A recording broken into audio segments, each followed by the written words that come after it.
when an election cycle is coming up, but there's quiet all prior to it.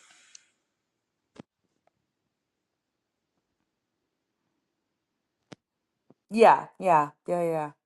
Yeah, I think it's the accepting the realization. I agree with you. I think it's going to be a lot worse. And I think I guess that's the question of like when people say, we need to do something, what exactly do they mean? That's really why I asked the question. What exactly do you mean? What would do something look like? And I think it is gonna I've been thinking about it in the framing of 1,000 stories. It's gonna take 1,000 stories. It's gonna take the planes falling out of the sky and Pete Hegseth like leaking war information in a signal chat. It's going to take 1,000 stories like that for people to hit a space that they will say, wait a minute, I need competence from my leadership. I need a basic, a minimum of care provided. And we're just not there yet. So you can want to be there all you want, but we're not there. And so what does that mean in the short run? That's exactly what the question is.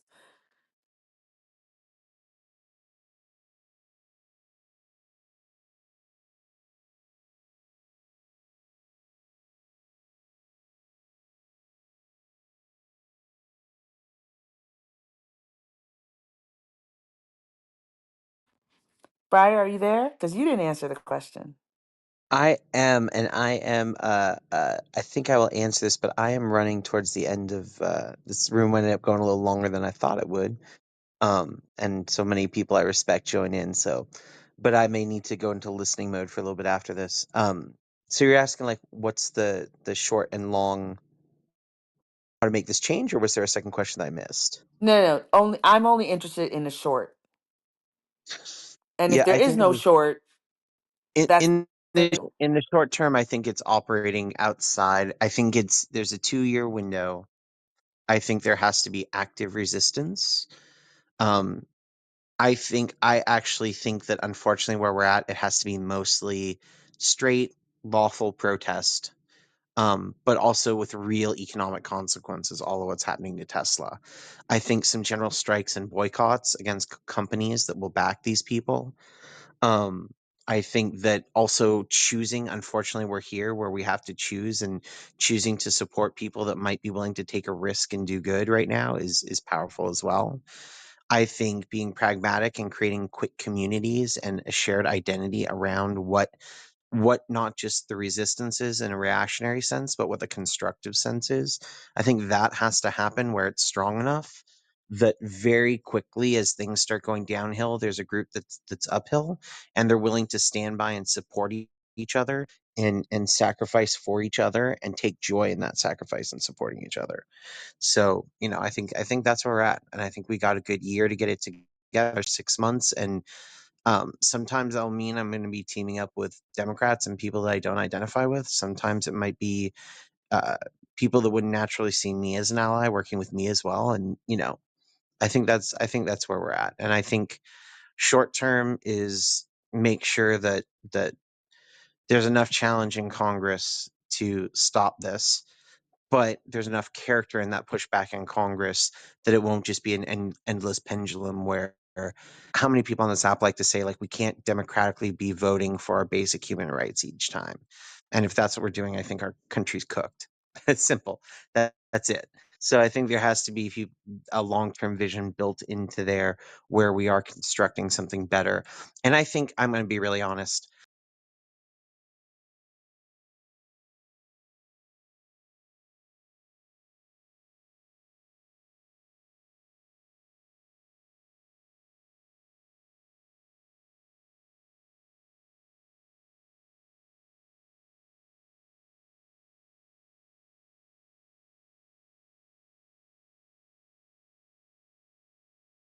That is the soul battle, and it's all about fighting how do we get people to come together and see that what unites us. And the problem is that people that want to exploit this and divide and win personally, they'll leverage this in the kind of toxic version of there's more that unites us than divides us. Like, it's just a talking point for them to get votes. But I think we need to genuinely see what unites us. I think a simple example is public transit.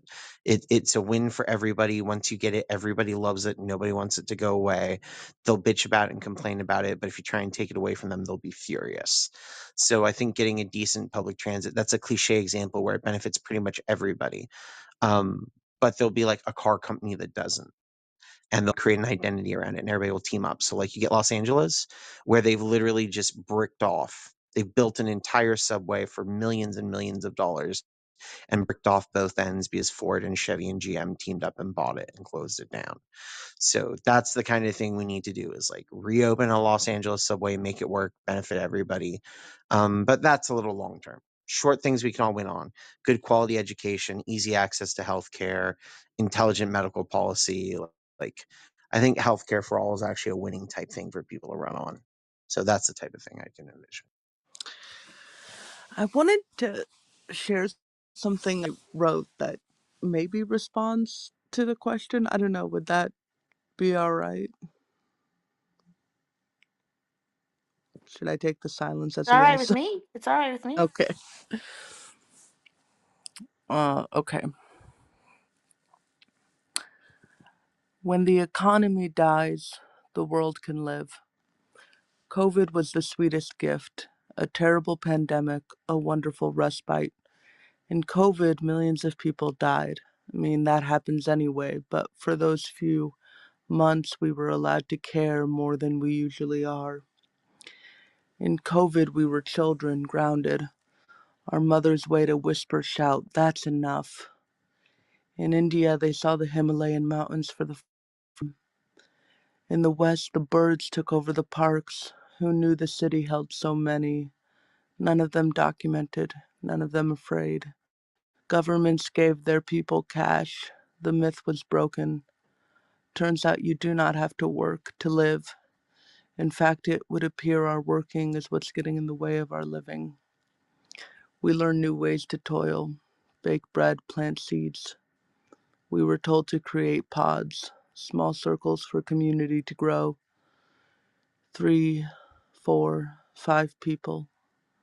We practiced consent, created protocols. In our terror, we grew thoughtful. I took day-long baths without guilt, had kind friends leave groceries at my mother's door. In COVID, they told us we were locked down, so we took walks every day. Without this threat, I am supposedly free, but I leave the house less. In COVID, we wore masks that covered our faces, communicated kindness with our eyes. There are many among us who wish we would still do that, who believe breath is a private gift to share only with those who consent to receiving it. When the world ended, the world was born anew, as she had always wished to be. At the height of our fear, she was her most free. Remember when we longed to return to normal? Look around.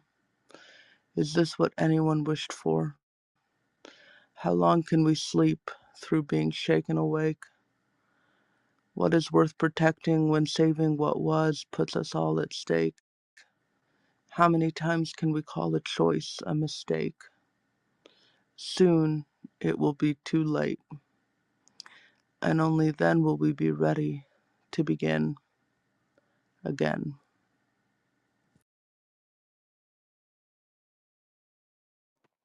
Powerful. Thank you for sharing that. I love that, especially the breath, the part of the mention about the breath and being a gift to like share the same. That is so beautiful.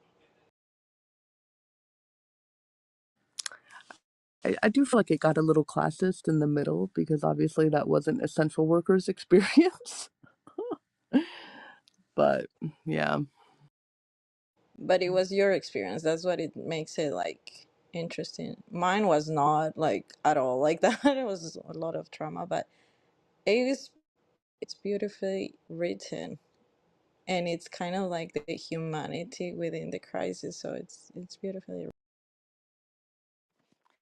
Yeah, I reacted to that as well too. Obviously, if you lost, you know, somebody in the in that season, then it's hard to see it through the lens of beauty, and possibility and what was learned from it. But I can definitely appreciate that there were so many lessons that were learned and so many things that were revealed as possibilities. Yeah. Yeah, I mean, I don't know if this is naive or brave or maybe a mix of both, but just think about maybe not being so terrified of the crisis, you know? Well, I think that's literally kind of where I am, to be honest with you. Um, I don't like it though. I don't like it. But I think I've kind of resigned myself that it is what it is. And sometimes we contort ourselves to break the fall of other people, right? Like somebody voted for a fall and we want to stretch our body across the tracks to prevent them from experiencing it, you know? So there's a little bit of that. But then also just, there are people who Social Security isn't a theoretical exercise. There are people, it keeps people alive. And so the direness of it is so palpable for me. And one of the things, when I wrote my book, there's a chapter I left out because I got a lot of pushback, and I really regret not including it, because it was about this notion of like what constitutes violence, right? And um you know we could even talk about it from the perspective of Luigi, this idea that, him walking up to someone and shooting them is violence. But we don't believe that denying healthcare that people have paid for, we don't call that and name that as violence in the same way, right? Even if it's way more people that lose their lives because of that behavior, that power allows you to name violence and to permit violence, and to list it as this whole concept of acceptable loss. That's probably what I'm struggling with, this notion of like, in my intellect, I'm definitely feeling like it just is what it is. This is where we are. It's gonna be ugly. It's gonna be painful, and I could show you better than I could tell you. Like that's really like intellectually how I feel. But I think in my heart, I feel like do something. I feel like I keep feeling like do something. And what would that do something look like? And part of it is surrendering ego, right? Like I don't have a magic wand to create. I can do what I can do in the space that I can do it, and I should do it.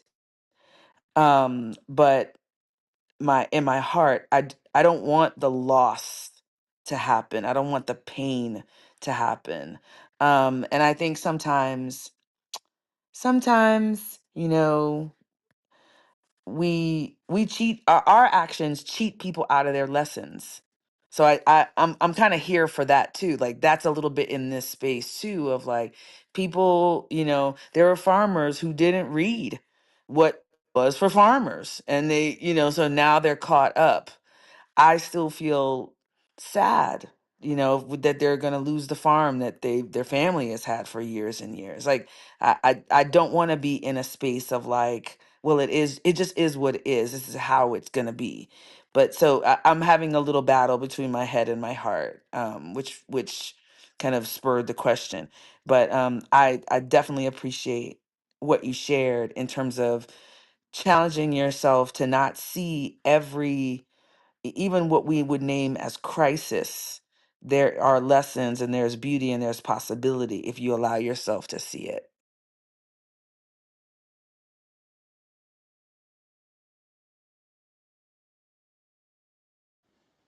There's a quote. I'm trying to remember the full title of the book, but it's a the state of emergency is also the state of emergence. And if nothing else, to me today shows just how vulnerable and how like it's not this strong impenetrable force that is this government. It is in fact a very hodgepodge paper mache dictatorship authoritarian thing Gum, going on. tape, rubber band, You know, shoestrings. and so for them to have the this much fear into a population of people, I think it's theater. I think that they're not as strong as they say that they are. And I think that they're hedging their bets that people will just acquiesce to their whims and their wills and already kind of set themselves up for the understanding that, well, I guess this is how it's going to be.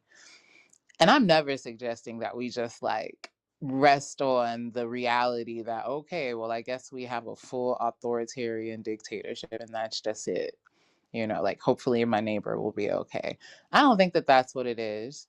Um, on the same hand, you know, what always kind of comes to mind for me is I've done a good amount of work with like formerly incarcerated folks, but also people who are actively incarcerated, and that the differences between the experiences, this idea that we're at this heightened fascism, I think there's some correlation to class in the ways that we perceive it as being something that is overarching more so than some other previous period that sometimes we kind of romanticize.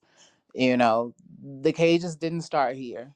And so I'm maybe suggesting that um, some of the heightened, like Obama deported more people than any US president has, right? But he's not the person who is oftentimes, I think, thought of when we think of immigration policy. And so maybe the challenge is in perspective. I thought that that poem was really beautiful because for a lot of people, like COVID was super traumatic, but it also proved to other folks and maybe those same people also that there's a different world possible. You know, that some of the things that they've said Yes. just set in stone and like this is just how it is, that like actually no, they was bluffing. And I yeah, go ahead please. Oh no, I just wanted to say that I think the difference in perspective is where you were at when that was happening. I think that's the main thing. Like I think the most of the developed world that went through all of that were like, "Oh my god, this is so nice." Right? While the global south was basically, you know, that meme of like the house on fire and the and the dog sitting down taking a cup of coffee saying this is fine. That was basically us. And there were no vaccines. Anyway, I don't want to explain too much about like talk about too much about it. But yeah, that's I think the perspective of that. It was just not. There were like a few moments that I remember like being like, okay, yeah, nature is beautiful and all, but for us, nature is just part of it. Is like the whole. You see it every day. It's not something There's Mm. that not the is. same disconnect. Yeah. Yeah, Mhm. exactly. Yeah, that's all I was. Yeah, I think like in this country or in America that there hadn't been an opportunity to even take stock of the ways that we are worked, but also the ways that politics, you know, are impacting our lives and the lack of services. So I 100% agree with you that like the United States feelings of comfort has always been the third world's like hell. Wherever it is that we're comfortable and doing great and feeling happy and buying things, it's just like there's always, and Yeah. I'm not laughing at the situation. What I'm laughing, it's just that we don't acknowledge it often, that the things that bring us comfort are oftentimes at the hands of an entire other the global south that manufactures these goods, that and we do need a complete shift, I think. Yeah, I don't know. I feel like this was uh, just the current state. Love, your voice is really low. Guys, are you guys able to hear me now? Oh, Yeah, better. that's much better. Okay, cool. So, yeah, I don't know. I just feel like the current state of affairs right now has been uh long time in the making. It really isn't like I don't think this should lead us to think that either democracy in this country or democratic sentiments or civil sentiments are necessarily weak and fragile or anything like that. It's just that this has been worked on for a long, long time. You've had, conservative creepers essentially in this country biting their nails in closets, waiting the time out, waiting, conceding constantly, fight after fight, just so that they can have this moment. That's what it is. In my opinion, honestly, it's not something that just came out of nowhere. It started out with of the union between the working class and churches and the education system, our college level education system, which spurred on leadership at all times in student bodies. Like the destruction of all three of those slowly and meticulously has been going on for 50, 60, 70 years now. And once you destroy the opposition, you can just take over. That's what it really is. Not to mention liberal inaction happening for decades and decades, as some of you guys have pointed out. Not to mention, liberal war hawkishness that had been going on for so long. Liberal willingness to continually abuse everybody outside of the country, specifically the global South, just to turn around and play faux liberal politics here in the United States. These things stacked up and now they all toppled over like dominoes.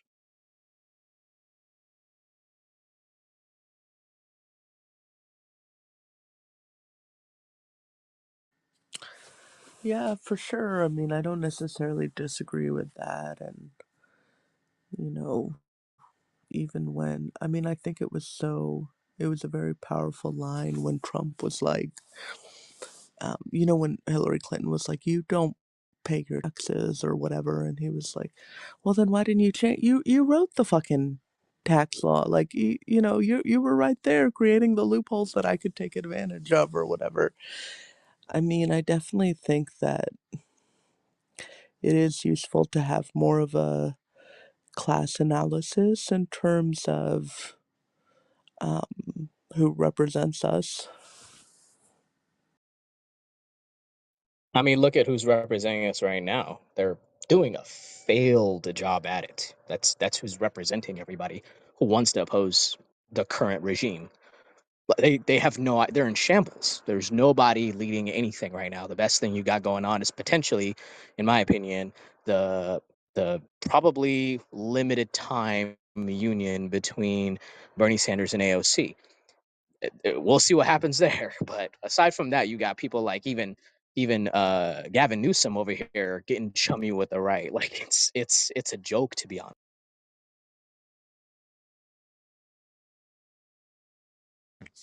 In some ways, I'm glad that they're showing their true colors. I was very much irritated with the ways that I don't know, the chumminess has been in effect for a long time, but I think that we've been able to pretend like it wasn't happening or kind of just look away. But their interests converge more often than not. And so that class analysis is vital. And I regret, the ways that leftists and communists and socialists and everything, I think, are kind of characterized. But I think that we're failing if we don't have a good analysis on how that influences the power that we experience in this country. Oh yeah, 100%. I mean, uh, they've just been. I agree with that. They have the chumminess has been going on for a long time under basically the support of the status quo. It's just been a little bit hidden, a little bit, shoved down a little bit, less on the media face.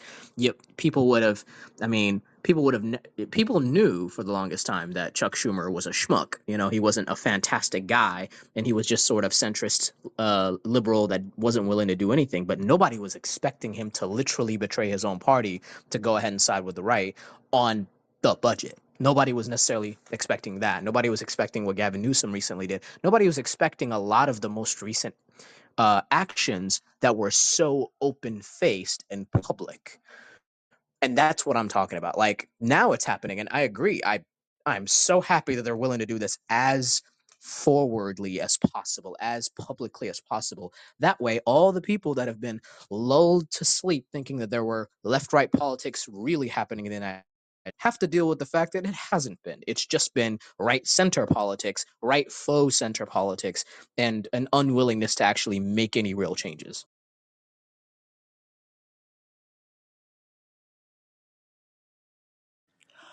Like it does feel like the broad swath of the country is very right wing in a lot of ways. I don't know. Do other people agree with that? Oh yeah, economically at least. I'm not so sure. I think that people are right wing in the sense that, like, I have a favorite WWE character.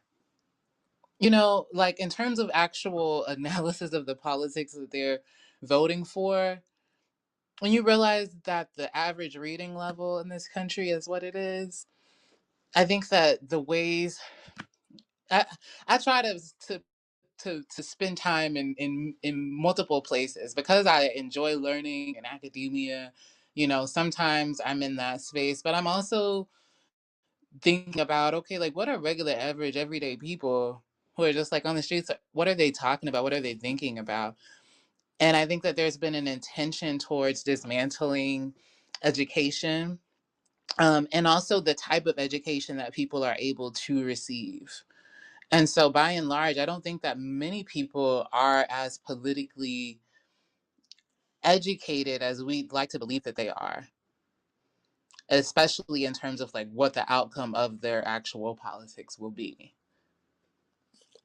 I For agree sure. with that, and I think they also are misinformed. It's not even just so much they're not educated; they're given a suboptimal understanding of an issue, right? And even as simple as they're eating the cats and dogs, right? Being able to kind of like here's a situation that's happening in a town.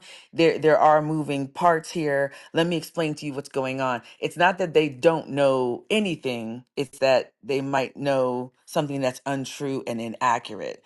And so this is so that like creates its own difficulty. It's a different problem.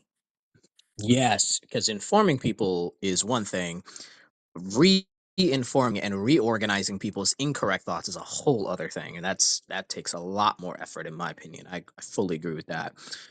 Honestly, though, that's just the diagnosis of why people end up in the positions that they are in, and not really what the positions are. I think people have genuinely conservative right wing. They really do. They might be misinformed into them. They might be malinformed, and therefore they come up with incorrect conclusions, or they just don't know what they're voting for and what they're choosing. But the fact of the matter that is that they are voting a lot of the times against their own interests. A lot. I mean, I've been to many small towns myself, and I've looked at small town polling. I've looked at small town interviews. A lot of people will listen to conservatives say, "Hey, if you're poor, you just need to work harder," and they don't think they're talking about them. They think they're talking about someone else, even though their small town is almost entirely, if not largely, funded by federal dollars. They don't know though. Or maybe they're misinformed, like you guys said. But either way, the conclusion is they're still going to support that message, that conservative sounding message, without knowing or with knowing incorrect information. Either way, it's still conservative. Societies are doing worse than conservative societies. So how can you say they're misinformed when conservatives have better outcomes? New York is trash, LA is trash, Chicago is trash. You mean Okay. all the cities that pay all the bills for the whole country? They're all trash? New Yeah. York bills for the whole country. Furthermore, they're actually in debt Define because they're funding trash. a bunch of immigrants, meaning that they're funding a bunch of immigrants and they're gentrifying the areas. There's Oh, people migrating. I think Right, 5 million people left those right, cities over the sure. past couple year, I think. See, like what's a right concern? Uh, wing. Just for wait a minute. comparison purposes, like what's a Midas? What's a largely conservative metro that's not trash? Florida, Florida's a state. Sir, Try again. they don't have insurance, sir. Try again. That's a state. Try again. I well, said Sir. I've a been bringing up conservative nothing but city, points. a largely conservative city, metro, a metro city that's conservative, that's not trash. Just name one. Atlanta, Georgia. Amen. But Atlanta's even in not trash Atlanta, at all. Georgia, Atlanta's even not in that trash. Atlanta, let me show you how it's trash. We just had a mother of five strangled to death by an illegal immigrant that was backed by our taxes to move into America, So it's courtesy of still Biden. trash, right? When immigrants move to the So it's country still are trash not though, right? based on other Okay, people's taxes, people pay for them like a relative, like somebody endorsing them to enter the country. That's not how it works. People are so That's not stupid even. sharing immigration Okay, so stuff. I Wyatt. Let's actually get so think together. There's okay, y'all okay, no. okay, There's no okay, wrong. okay, point. okay, okay, okay. I'm a moderator. Briar's asleep.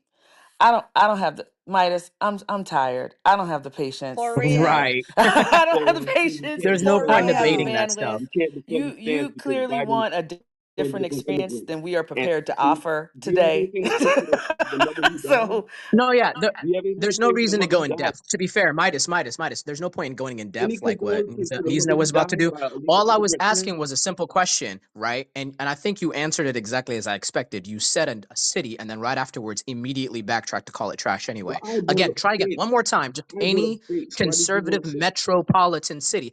I'm actually trying to level with you here because I think you're missing the forest for the trees. I don't think you understand what I'm even getting to. Well, you I'm can't asking level you. with me if you don't have I'm any I condolences for the death of the well, woman well, who no, just I died do. by I hand from illegal 100% do. No, immigrants hold on a that are second. being You're paid just for. presupposing This stuff is on. what Hold on a Democrats second. have learned. Wait. Before you presuppose stuff on me, there's no reason for that. I'm just asking you a simple question. Can you What I name for presuppose? me a singular right wing metro city in the country that you would not consider trash? Try again, because that Atlanta, Georgia didn't work, because you called it trash immediately afterwards. I said Atlanta was trash for the reason of illegal Doesn't immigration matter, and the but fact it's that a, still a trash, woman. right? You want another one? Actually, most of Oh, Yes. the I think Denise had Wyoming great is even wisdom, doing and the better. one thing she was wrong Wyoming, about was I fuck was with not Wyoming. asleep. You guys don't want the response. That was the All your only thing you Democratic had wrong societies there. are going to trash. So, Chicago has Midas, the can you best. Midas, mute up Midas, over there? Midas, You guys Midas. are trash. Not You guys tonight, are trash. honey. Well, Yeah. Not So, tonight. it's showing that you yeah, guys can't back your stance. I will, I We will, can't. We don't want to because we're free, LA is yep. and we destroyed. don't want New to. York has been Like the bottom gentrified. line is, But you don't the care about bottom the line people. That's why is, nobody likes I'm Democrats. always down to have a conversation in good faith. But if you come in and you're not even prepared to answer like the most basic questions, or you don't have an understanding of like the most basic realities, like I just can't do it. Maybe another Well, night I I could do answered it. the I'm question, tired. and it's true. And You guys can't Briar's do it. half in, half out. So I'm not It gonna do it shows. This is tonight. why no. So I I mean, could you have just kicked Democrats you don't out the care room, about and I this. didn't do that. I wanted to be respectful and Okay. let you know But I'm but not this is up the thing. to You it can't back tonight. the stance for your party. That's the problem. I'm You can't sorry. back the stance.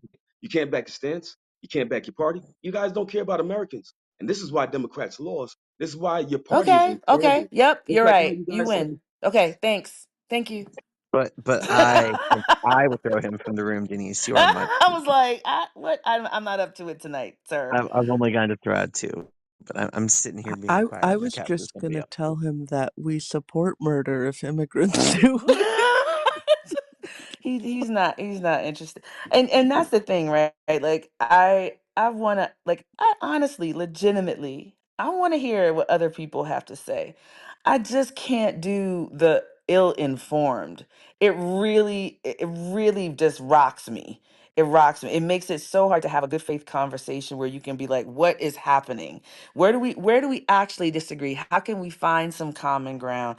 If you're just trying to beat me, if your job is to come in here and win, I just have no use for you. But if you're legitimately trying to talk something through, I'm here for it. And yeah.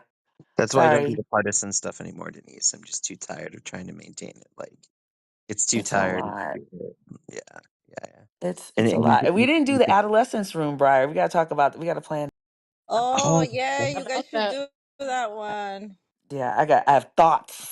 Right? about that whole right wing population that we were talking about. It kind of sort of just came, I guess. And I think I think that there's kind of a line, and it's awkward because my dad is black and a Republican, and it trips me out. Um, because when confronted about like the actual material conditions that it creates, he's like, "Oh no, I wouldn't like that. That wouldn't work." But I think that what's happening is that everybody feels at a loss for control or power. And so aligning with the entity that seems most powerful is like the power play that people are making, regardless of if it harms them as an individual. And I Uh, get that. I actually do understand that. I think where they lose me is when you see evidence that that's not true, right? Like when like this incident that happened today where they literally are discussing war plans in the chat and they don't they see a number they don't recognize and they're just talking about like the most important things like when you lose your ability to look at something that someone has done or in and you see that it no longer aligns, the like inability to be like, ooh, I don't like that, when remember what's his name, see, I can't remember his name, the congressman, he was a comedian that basically like was pressured by the Democrat Party to require oh, Al Al Franken. Franken. Al Yeah. Franken. Like that, say what you will. I don't know. I guess I just feel like if you're caught, if you're just red-handed caught doing something, it doesn't even have to be nearly that sounds like a joke now. We look back on it, resigning over something like that in the face of all of this almost feels like a joke. I'm looking for you. You could definitely have a different opinion. You could want something different. You could be open to new solutions. Hey, let's give this a shot. It's the acceptance after a certain point that you lose me. So I think one of the things that's very hard right now is in talking to people. Like, there's this basic.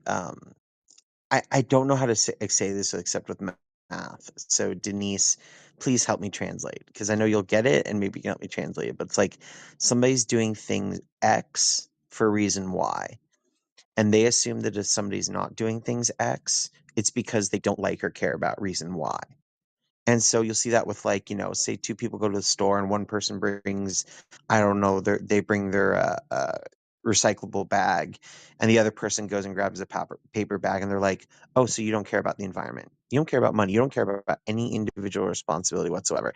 And the other person just looks and they're like, "No, that shit uses more energy than just grab one of these," and they just walk away each thinking like, each one doesn't give a shit about what the other one does. But the truth is, like, maybe they made different decisions, have different beliefs, have different assumptions.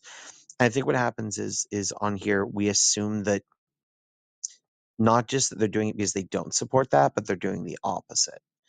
So a lot of people I know think that like, oh, you're backing up the right because what I'm doing is like this logical analysis and something like that. So you're not, you're illogical, you're emotional, whatever.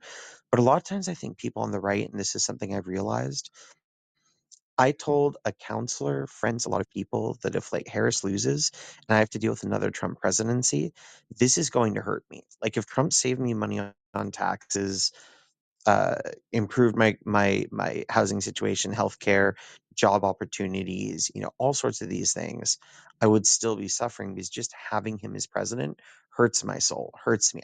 I literally get up and for like months have been like, fuck, do I have to look at the news? Am I gonna have to understand the world today? I don't want to. And so I lost when he won, even if he did nothing, even if he went out the next day and had a brain aneurysm and died and somebody else was president. I lost by him winning and me having to go through that. I think there's a ton of people. I think the right calls it Trump derangement syndrome. I think the left calls it what do they call it? Oh my God, why own the libs people? But what they don't get is a lot of people are just like, this is my team and I'm rooting for it. And just like I'd spend a shit ton of money and argue for tax subsidies and everything to keep like a sports team in my area, and I'll buy their hats and I'll buy their stuff and I'll deal with traffic in my city when it gets in my way, but I will support them because they're my team. That's what a lot of people are playing. And there's so much data that says we rationalize something after we decide, and we have these gut impulses that I think for a lot of people, that's what's going on. And like to play the game of how are you rationalizing? What are you doing? You're not seeing that inconsistency. It's because they're legitimately just happier having won. And I think this is something that you could say it's dark or light or something that's just understandable. And I think that's what I'm more angry about is the system that made politics that. The system that really took life and death issues and made us reduce it to a team sport of competitive framing and something I can bet on it at DraftKings. I can go on the website and bet on who's going to win the next election. And I think a lot of people to talk in a certain way and you see there's not like a clear principled position, that's just because it's their team. And I think it's rough and I've had to understand the world that way. And the toughest part is if any of you know a true sports fan in your life, try and tell them not to be a fan of their team anymore.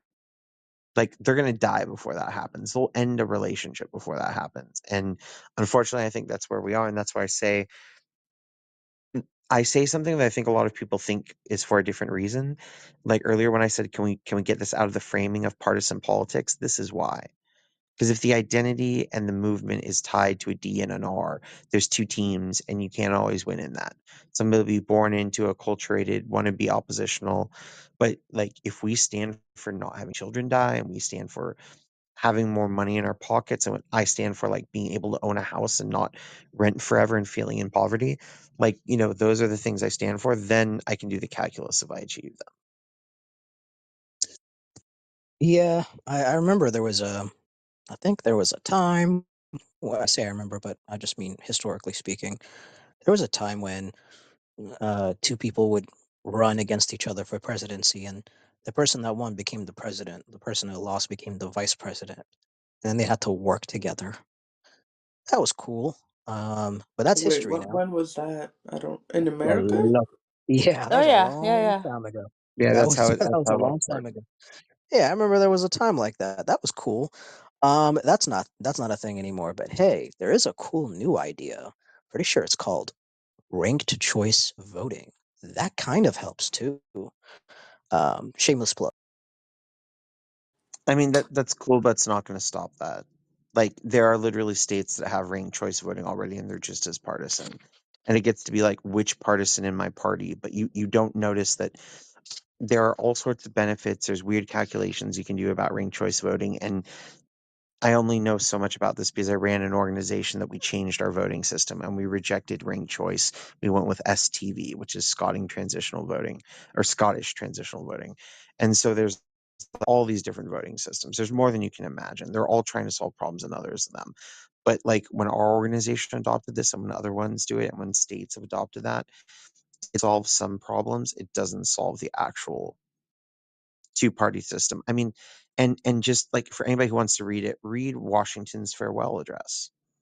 Like his literal like I'm resigning, I'm not going to be the president anymore is literally saying like this will destroy things and could be as bad as a monarchy. And that was what he chose to say, leaving the office of president voluntarily. This could break our country. And I think Washington's a deeply problematic human being on so many levels. But I also think he really fucking cared about the country that he saw as its first president and commander in chief. And he was like, oh shit, this is going to break everything. I better warn people. And people promptly shoved fingers in their ear and paid to their corporate donors and took their side. But um, I don't think there's a way out. I don't think if you frame everything in a partisan politic like what that dude just did and everything else, it's not irrational. It's a rational response to the system we're in. Yeah. Um, I obviously do disagree with you on the whole ranked choice voting. I mean, I did do a shameless plug on it here, and the reason would be from my own reason on it, from the studies that I've seen, and from the people who had actually gone into these positions, and how there had been dramatically lesser uh, uh, vitriol and simply left right or one side versus the other politic happening in their rhetoric, like immediately. But that's just my own experience. I think that that could be a conversation for a different day. But I do think it does help. I think it seriously helps with the whole left right politics. I don't think it's a a fix all for everything. I think we have a much deeper problem that can help with a lot of that needs to be dealt in a lot of ways. But I mean, that's just one of the things. I mean, another thing is you have to deal with the fact that we have a system that is motivated by a donor class. That's what they're motivated by. So even when we have left right politics, it's not really left right politics. It's just donor class politics for the most part. Definitely that. I'm wondering right now, I'm noticing like the conversations about what's happening in this country don't always incorporate the global context that they're happening in. And what I think is occurring is that this is the same capitalism and it's changing its face because the global face is changing. And that the power dynamics around the geopolitical situation are changing. Like BRICS, the Sahel region. There's other places that are experiencing China. I mean, there's a power differential that we're up against, and I think that because of American exceptionalism, we just assume that we're going to be on top, and so we just need to figure out like what's happening here. But I think that an effect of what is there is because of what is happening outside of this country. And if you don't have this authoritarian control over your populace, it's much harder, I think, to engineer the type of imperial shifts that are occurring right now on the global stage in the last few weeks, but really in the last few years. Um, but this is kind of like the end part of it. And so, um, I don't really know exactly where this point lands, but I'm just like, I think that there's a deeper conversation around the geopolitical situation and how it's impacting like stateside politics that we're not talking. Can you make that if we can mute Elizabeth, but can you make that connection more explicit? The connection between the what's happening internationally and how that's showing up domestically. Yeah. So we could talk about Gaza. I think like one, the politics are intertwined in terms of like policing, training, and things like that. But I also think that financially, there's kind of like I think that America is being liquidated, and maybe that's fringe, but I think that the owning class is liquidating government to be able to grab as much wealth as they can, pay as few taxes as they can, but they're also liquidating assets outside of this country in order to maintain this global hegemony. And the countries that have been in opposition to it, and I say opposition lightly because right, China hasn't been at war in so many years, but we say that it's like the evil, and I'm just like, because they do things differently or because they have a different, like, I'm not saying that they're better or worse. I'm just saying that I think the mindset is that America needs to maintain its global dominance at any cost. And that cost right now is a more internalized fascist order. Um, I don't think I really answered the question just now. I'm sorry, it's kind of late. but but for instance, okay, the tariffs, it's this desire to kind of seize back some type of control and be like, I'm the big boss in town. I control how things work here. And in order to have that type of attitude, in order to subvert whatever type of Congress ruling you're supposed to get to do military action or to do these tariffs, you have to have a kind of a fascist, more authoritarian government in place in order to do that. Yeah, that makes sense. I can see it going in both directions, which is to say that the need for like the what's happening internationally justifies the fascism, but also the fascism is being used. I don't know if that's making sense, but and I do feel like things are fractals. Like there's things that are happening on a smaller scale that are reflective of what's happening on a larger scale. And it does feel like there's an element where it's like there's a need to maintain dominance at any cost. And whether you think of that from a patriarchal perspective, from a class perspective, from a Christian perspective, there's only so much that you can control culture. Like so, for so long, like culture has influenced politics, and now they're trying to switch it back to like, can politics influence culture? But there's that feeling um, internationally as well of like some desire to maintain dominance, and it definitely helps if there's all the external turmoil they're creating is definitely a helpful justification for a lot of internal control for sure. Yeah, I think it's like setting up a foil for a reorganization that benefits them across the board, right? It all needed to be reorganized. The expectation of protecting Europe, the expectation of what is a good American neighbor, like, just kind of redefining and restructuring all expectations, rearranging everything to protect. Because again, there's a fundamental fear of 2050, right? The this idea that we're going to be a majority minority country, and we're going to have there's going to it requires a different level of authoritarianism to maintain the current status quo. To do something new, that would be a normal evolution, but to maintain a status quo in this iteration requires a reorganization that I don't know. I Yes, don't know. We're not up to it.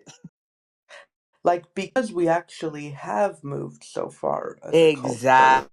maybe in some ways, now to maintain the status quo, like you're saying, Denise, we're needing to get more and more extreme, which is crazy because obviously the thing is, like, if you think about it politically or economically, Kamala Harris absolutely would have maintained the status quo in all of the ways that matter. But for 100%. these people, having a woman at all or a woman of color at the head, that's a huge, I mean, that is a fundamental remaking of the entire. 1000%. So I don't think that things like if white men were still running everything, like let's say like, we never had the feminist movement, civil rights movement was a failure, blah blah blah blah blah. Probably things, I mean, at least for the for the people that are freaking out the most, right? Like I'm sure things would be a lot more stable in a lot of ways. You know what I mean? But it's really the fact of our progress and our freedom that's almost in a way, like, I'm not going to say causing, that's crazy. But like that thing on your desk and you take the two dots and then it hits and then it's the two dots on the other side, and if you do one it's one. Yep. Yeah, that's pretty much that's how I'm looking at it. That's my I don't say it out loud a lot, but that's how I'm thinking about it. Like this, this is a, every action has an equal and opposite reaction. That's what this is. This is a reclaiming, surrendering the rules. In order to break the rules, you've got to shatter them, because there's a story of America. It's a melting pot. Like all the stories, right? Give us your tired, your huddle, masses, one nation under God, indivisible. Like all of the stories of America. Like theoretically, we were moving in that direction. Not super fast, but faster than people would like. And so you have to break all of those stories. It's not enough to just change who's in charge. You have to like change the expectation. That's what I think I see happening, right? There's this fantastic picture that I have, that it fantastic in a bad way. It is from the FBI headquarters. There's a training room, and in the on the wall they had a mural, and it had all the values that they espouse. So character, diversity, integrity, commitment, work ethic, inclusion. So of course they're getting rid of diversity, equity, and inclusion. So they have to paint over the whole mural. And I think it was really palpable for me that in order to get rid of these values, you have to get rid of a bunch of other ones.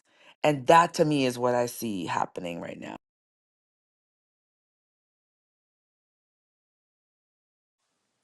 Yeah, almost like the lie that you can have like a white supremacist patriarchy in the context of, values of integrity and justice and whatever. Like, that's been proven wrong. So now it's like the Yeah. mask is off and it's like, okay, fine, we don't need the integrity part. We just need, this other piece. Yeah, in the midst of saying we don't need DEI. Doesn't work. We don't need that. We need the most qualified person. And then you fire a 4-star general and change the rules to put a 3-star general that's retired and not even active duty. Like it's beyond just like, let me put my buddies and cronies in here. It's like I need to break this. I need to reclaim this idea that we're going to do it my way. And Yeah, that has to be okay. yeah. And very much like if you've seen Adolescence, I deeply identify with the scene where he yells at the therapist and he says, "You don't tell me what to do. You don't tell me." And he's just screaming at her, "You don't tell me what to do." I felt like that's kind of what we're living through. Like we're shaking all of the norms that direct and operate what our rules are, our mores are as a culture. Because I mean, we are literally awash in mediocrity right now. Awash. Like that. You don't get to use awash in a sentence very often. We are awash in mediocrity, right? And while simultaneously yelling from the rooftops, that we need to get rid of like it's so bizarre that it's like this isn't an accident. This is Well, being done and intentionally. the gaslighting is crazy because they say, um, yeah, that's fine. It doesn't have to be white people, but we just can't let, you can't let diversity undermine the standards. And then, because Elon Musk, he did this thing did this interview with Don Lemon, and Don Lemon is like, "So you're saying the standards have been lowered?" And he's like, "No, I'm not saying that. I'm just saying we can't allow the standards to be lowered. That's all." And then you see who they bring in, and And they it's remove like, like, okay, so the standards can't be lowered. Okay, that's your philosophy. But then you take Jesse off of the websites. You take Here, Jackie Robinson down. You take Muhammad Ali. You take the Tuskegee Airmen down. You take, like, what does that have to do with lowering standards for opportunities? Like, it's not, it's so shockingly inconsistent that it can't be an accident. I think it is moving the Overton window. I do. yeah. I think it's intentional. But watch what they do, and I've been saying this for a while now. I was like, I feel like the Democrats and the Republicans play good cop, bad cop, because I'll tell you one thing. Right after he was elected, and I'll be very transparent about my feelings. It doesn't paint me in the best light, but I was just like, okay, you know what? Fine, we're done. Because both times that he's won, he was up against a woman, right? Right? Like, okay, fine, fine. These people won't accept a woman. The backlash of Barack Obama is what got us here. Fine. Just bring out Andy Bashir or whatever the fuck. That's fine. Let's bring back the 90s. Let's bring back Clinton. I know he decimated welfare and ushered in mass incarceration to a greater scale. But, this is just so fucking traumatizing and scary for everyone that we just, I mean, not everyone, but so many of us, that we just don't want this.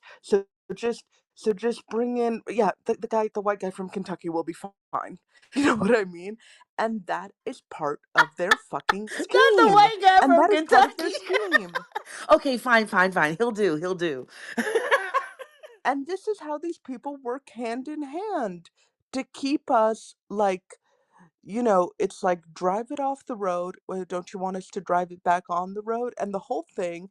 And meanwhile, like, we never actually move fucking forward.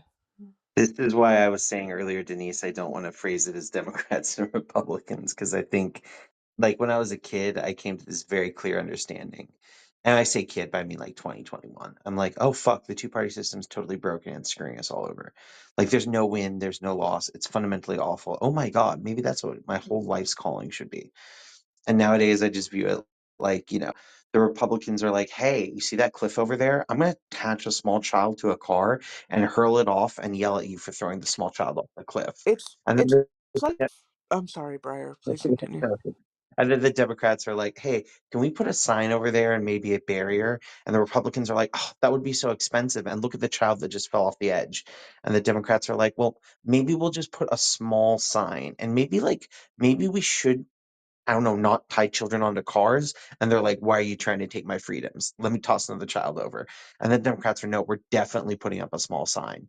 And then the Democrats run around, they're like, did you see the small sign we put up? Nice. And that's like, I feel like that's Yeah, the I, battle. I definitely think, I'm not a lover. I always say that I think it's ridiculous to try to reduce the whole world to two sides, like as if like it's not possible. My question was very about the immediate, right? The immediate, what do we do tomorrow? What do we do? And there's a lot of people I'm having all these conversations, right? And there's a lot of people that are like, do nothing, and they said it to me specifically. Black I women, mean, who's in this especially. room? Yeah, who's in this room? Let me see if I can say it. Y'all, Heritage Foundation is suing my clients. They are making my life hell. Right? Like I'm not passive in here. I'm not talking about stuff that somebody else is living. I'm living it. The I literally would use the word hunted. I feel literally hunted right now. And so there are people who say to me, do nothing. Absolutely, just like it's time. Like you tried, you told them what to do. You said you gave them the suggestion. They didn't believe you. They didn't agree.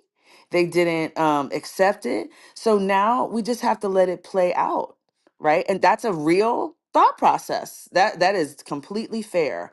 Of like, what do we do right now?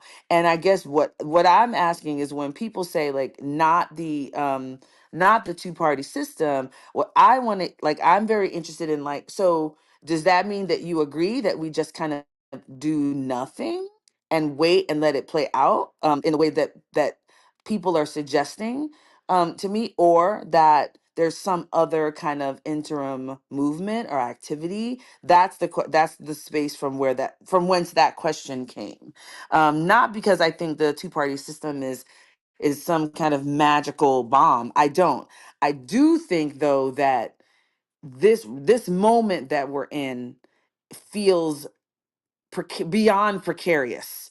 And for me it feels like two choices: either you do something or you do nothing. And what if we're saying we're going to do something? What is that? And if we're saying do nothing, okay, like I can actually process that in light of kind of what I'm experiencing in my life right now. But it is not a simple,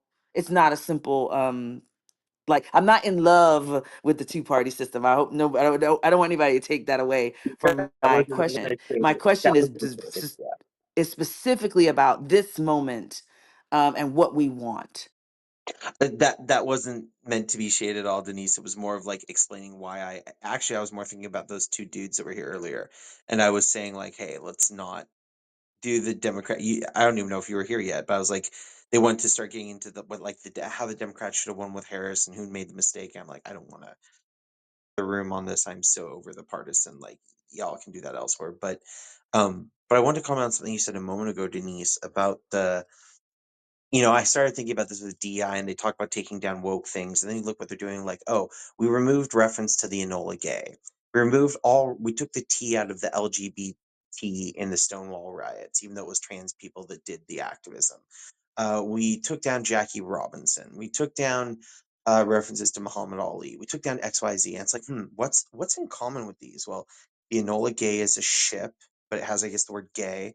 They took the T out of LGBT, but they're fine with gay out, like reference to Jackie Robinson and Separate Muhammad people. Ali. And they took out Cesar Chavez, and then they took out any reference to any women in the military. And then they fired the first like black force star general in that position of power. And then they fired the first woman. And both their reference to why they had to fire them was that diversity had gone through harm. They didn't have standards. And then they replaced them with people with lower performance and standards. And what was the common denominator? And this is what I was saying earlier, I Jenny. just can't put my finger on it. Right, yeah, it's not logical. It's not that it's consistent though. Like they want white men to be in power, and they assume somebody who's not a white man got there as diversity or something, and they need to get the narratives back to clean, nice white male narratives. And if they have anybody else up there, that's a threat. And so they don't want to talk about any of that stuff. And so I think it's just it's too obvious. And I think they're not even trying. I think the difference is the first Trump administration, the hoods were halfway up. Like Trump's thing was like, hey, y'all can show your face for a second with your hood. And people are like, I'll peek out the side. And this time it's like, you know what? We're just going to put the hoods on top of our heads. Like you don't need to hide your face anymore. And you don't need to take the hood off and walk through the streets. Just keep it on, put it up, and be proud. And I think that's part of what they're doing is like this move that fascism does where it's like, you know, we're not against Jews. Jews just need nice houses. They're in ghettos. We'll put them into nice camps. Jews need jobs. They don't have jobs in the camp. We'll put them into labor. We'll compensate them. We're giving them the best compensation. Did you see what they ate before? They have quality German bread. You know what? These camps are a little too crowded. We're just going to get rid of a few of the Jewish ones, just the sick ones. Just like we're like, there's this constant like, wait, like, does anybody believe this? And nobody does. Nobody. There was a certain point in time where nobody does, but also they didn't know the worst. And that's when like you see these videos, like I probably had family on both sides of World War II. I don't know because a lot of them are dead.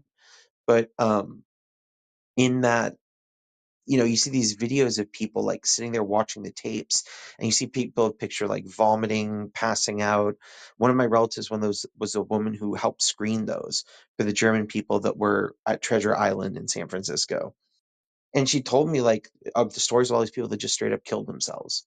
Like the night after they showed the videos of what was going on in these camps, because they were always told this stuff and they knew about the inconsistency. They knew it was up, but they didn't think it was that bad. And that's part of my fear of what's going on right now is that like a lot of intelligent people see what's going on. A lot of idiots see what's going on. They're not hiding it so much anymore. But the problem is there's even worse stuff behind the scenes.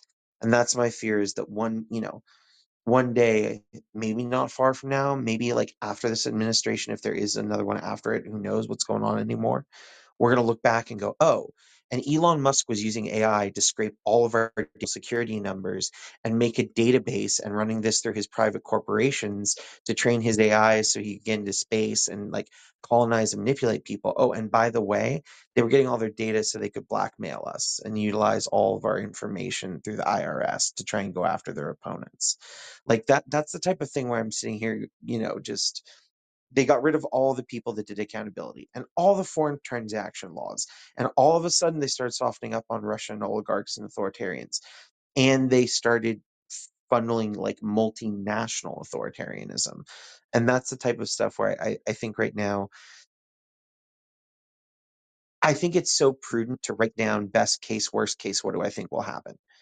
And whatever spectrum, like let's say there's somebody in here who's like trolling and they're like, I'm just gonna fucking hang out in this room. I know all these libs are in here. I'm just gonna say, write down what's your worst case. If Trump were to be a fascist, what would he be doing? And I think I know there's some people in here whose jobs are like mine to make predictions and be able to act on them and see if they're right. I think it's really helpful. And yeah, that's one of the ways I'm dealing with all this stuff right now. What do I think is going to happen? What's actually happening? What's the best case, worst case? And then seeing the trajectory. I think Daniel, you wanted to make a comment? Welcome to the stage. Hello there. Hey, Briar, how are you? Doing okay. How about yourself, Daniel? Coping like you, doing my best. And thank you for what you're doing and what you speak about. I know we don't always agree on everything, but we agree on a fair bit, I think. And I think the question of what do we do about it, which it's legitimate for people to give up. It goes on in tyranny because we feel so powerless already in regular life. And when this kind of stuff happens, part of what Timothy Snyder says on tyranny and on freedom, especially on tyranny, is there's some rules we've learned about the civic duty that goes beyond election day when it comes to what we do about it. And this is across the world, not just in the United States. There's history has taught us there are certain successful things that work in our ability to respond, to be resilient to tyranny. And we haven't celebrated very much as a society that Poland actually electorally turned out a dictator. It's a miracle of 21st century and knowledge of human beings and what they do. Because I think while it seems incredibly dark, far darker than I could have possibly imagined it would be, and I've met Donald Trump up close since 2006 and knew exactly who he was. There was no surprise up to now. The shock of the whole oligarch growth thing and Elon Musk in particular, and the level of intensity of outright destruction of everything that is an institution that belongs to the people, tells me it's much worse than I had ever possibly imagined. But the lessons of what ordinary individuals do, number one, you don't give in ahead of time. You don't what's the word? It's not give in. He uses it more articulately. It's late at night for me. I'm sorry, but you Accept. don't acquiesce. Yeah, thank you. Thank you. Ahead of time. There's some rules we've learned about what ordinary citizens can do. And one of the things that Michael Lewis said in an interview a couple of days ago on the Bulwark, who I think there's no journalist alive who knows more about the workings of government in an articulate way than Michael Lewis. And he claims that his view of things is that any room in which trust is growing is a threat to Donald Trump. I think when you put Michael Lewis together with Timothy Snyder, you come up with an understanding and a formula, which is when the government institutions are being attacked and destroyed, in this case, not just attacked, the response that we have power over, and we have power right now, not in the day, is to build cultural institutions. If your political ones are without a reach, you can build the cultural ones. And we do have agency over that. Professional institutions, unions, there's so many ways we can describe that. He goes into great detail about it. But I really urge people to pick up that book and Masha Gessen and Anne Applebaum, and learn how to be resilient in the face of tyranny. Or you can just go watch Netflix for the next 4 years if that's your choice, I guess. Yeah, thank you for that. We talked about that a little bit earlier before you came in, this idea of like of building out community and what that looks like.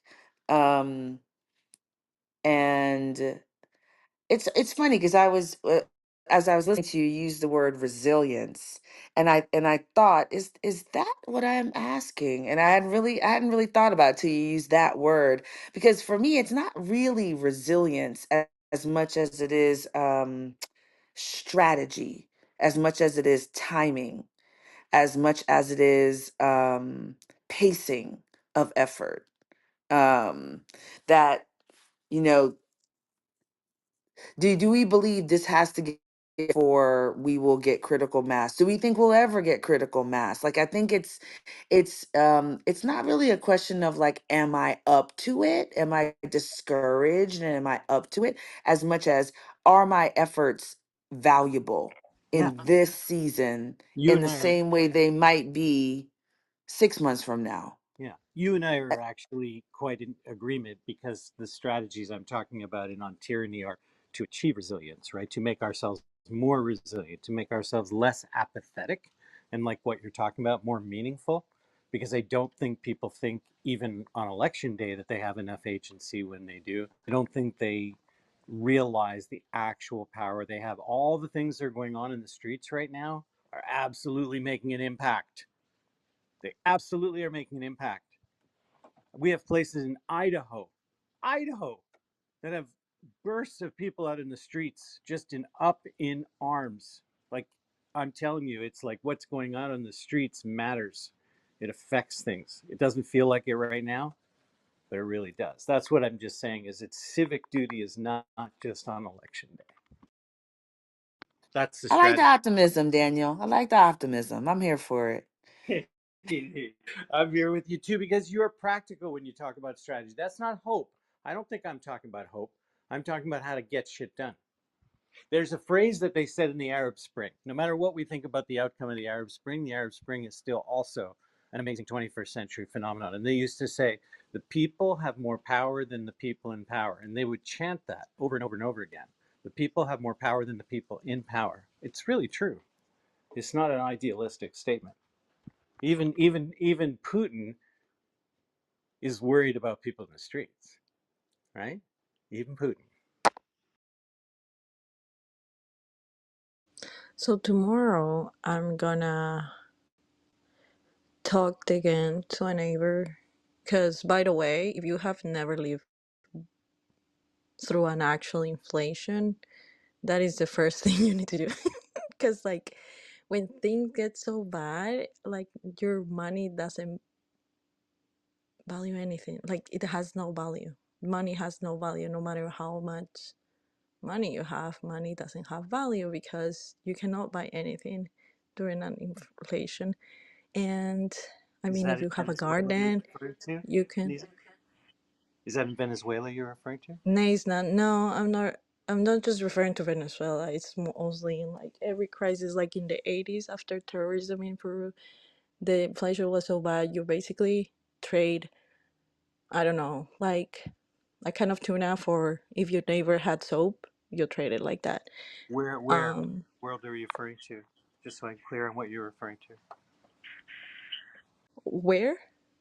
Yeah, specifically. Yeah, I'm saying Peru in the 90s before, Okay. after the terrorism. Yeah, Okay. Okay. Peru. yeah. Okay. Got it. But Venezuela is an other clear example. Sure. Like you end up like showering with detergent, or if you have detergent. So Hmm. I guess like the first thing to anybody, I guess it's not like just referring out this crisis. It's just like as a common functional human in society. I guess like you need to have connections with people that live like near you no matter what, because like this is again not a problem of like political system or like what party are they from. It's based on like you're gonna, as much as money you will have, you will get hungry same as they will. um and of course, like people love to just say that no, it won't be that bad, but that's what people thought too. Like I've seen other people thinking it will not get that bad. So You think it's about to get bad? yeah, and like stuff like that. I also um work also with teenagers, so it's kind of like my escape now because I have like so much more, like have so much more hope for like children and what they think of how they perceive the world as it is now. I think I find comfort in comforting, and I guess like that's the only way that I'm like coping. And as spring comes, like it will be much more like nice. Where are Um, you now? Are you in Peru now? no, I live in the US right now. Yeah. So can I ask you my general question? Like, do you think there's enough? What? Do you think there's enough? Sorry, enough what? You tell me. Is there anything we have enough of? Is there anything we really don't have enough of? Like you mean as a country here? As you can start with the country, sure. Um, you guys have enough of stuff. Okay, enough Stuff. stuff. like Okay. stuff. Like there is a overconsumption, but I guess like we're not talking about it right now. Like we're talking about like tomorrow what we can do actually do. In my case, is that like I find comfort on that. There's not you would agree there's not enough housing, right? Presently? Um, yeah, of course. Like I think like homeless population here, it's like insane to me how like you can bear with your existence seeing people living in the streets Yeah. and wasting food at the same time. Hmm. You didn't What see so so homelessness to what that degree back so in your why home is country? that, Malik? Why don't we have enough housing? What was I'm getting lost? What? Yeah, I Yeah, wanted to Daniel, I ask. think you're changing the subject of the Oh room. no, I'm not changing the subject because if we're going to talk about inflation, we need to talk about supply, right? When we have Well, inflation, but I the when think room we is when that, we not. have The a room isn't about inflation. She was she just mentioned making. she was talking. Yeah, I just picked up I on her think last Danielle, you come conversation. like more wired because you're coming late to the room. But Oh, I can I leave. I just heard you talk about inflation, but that's fine. I'm sorry, I didn't mean No, oh to we're not no, saying intrude. you I have to mentioned leave. that because they were asking what you can do tomorrow as an individual. So I'm saying like, well, one of the things that happened through the inflation I've lived and I remember, and I've basically also been raised after like your country faced inflation. It's also a whole different experience without the companies leaving the country because your country is too unsafe to be, or like, the stock market crashing and like being racing through all of that is like that. Oh my God. I'm taking that again as an example of So what yeah, you're can just saying that happen. was your Yeah. suggestion of what we should Yeah. all be doing Anyway, Yeah, that I'll makes shut tomorrow. up complete now. Gee. sense. I wanted to ask you, Nesna, because you were talking about it's kind of shocking to see the level of homelessness here.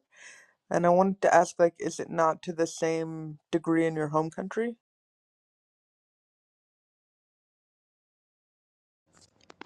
Sorry, my phone didn't unlock. It is not the same poverty. Like, you will not go homeless because of a health emergency, like things like that. Like, if problems are thrown, like, happen to you, because again, I'm not saying this from like, oh, I hate when like people express themselves about homelessness as like people choose to live that way, you know what I mean? So it's kind of like poverty is like a different. It's different. One, poverty, for example, for me doesn't mean that you have okay. Poverty for me is not being able to one fed yourself, right? And the thing is that in Peru you can still fed yourself. There is malnutrition, yes, but it's not a malnutrition with a cable TV at the same time. You know what I mean? Like people who go to that stage of poverty also have like so many other aspects of their life not like doing okay. I don't know if I'm like the exact details of it. Or like for example, there's not the same amount of like people are not camping. Like there's no parking lots with camps of homeless, for example. There is people who will ask for money in the street, yes, as any other country, but it's not the same amount as like here in like the states that I've seen in like different like metro cities, and also poverty in South America. It's also connected to like it's not connected to like the government not providing you with assistance in a crisis. I guess that's what I was referring more to. Like, it's not because people are Right. not poor because they couldn't pay a medical bill or they couldn't afford to pay their mortgage, or that's what I. Right. Well, that sounds like, and maybe, like, is there not the same fear in the same way? Because I definitely feel like there's been I mean, at least in my own life, whether it was realistic or not is like a different story. But I've definitely had a fear of like, oh my gosh, if I don't do this or this doesn't work out, or maybe I'm going to end up homeless. And like, it almost like motivates you in a way because of the, I guess, lack of a social safety net. But you're saying like that's not really the same thing over there. Like the way I perceive it, and I come from um like different backgrounds of like how like work fields and stuff, and poverty is more like the fear of that common person is to basically get robbed, and the rob getting bad and you getting shot. That's our fear. Our fear is right now not being able to access to a legal abortion. Like those are the type of fears that like everyday people will have, like to be in public and somebody like getting shot because they were trying to like, or you're the owner of a restaurant and they want money from you and you get shot because of that. That's a fear in my country, but not like just, I mean, if you okay something, a medical bill will not send you to being homeless.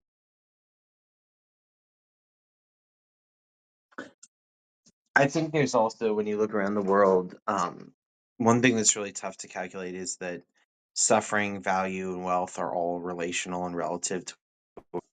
So the way certain people live, like I think it's almost can be problematic to name certain countries, but there's certain nations where, like, if you have a roof and running water, you're in the top 20% of your country.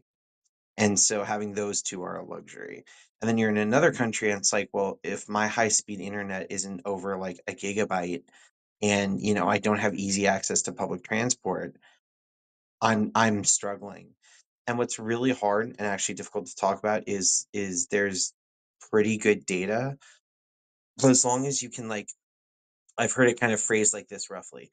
If you can survive at least 2 months with no income without concern, if you can have any medical procedure you need, and if you don't have to worry about food and you have your transportation covered, I've heard that's actually one of the best indicators. Can you comfortably afford reliable transportation?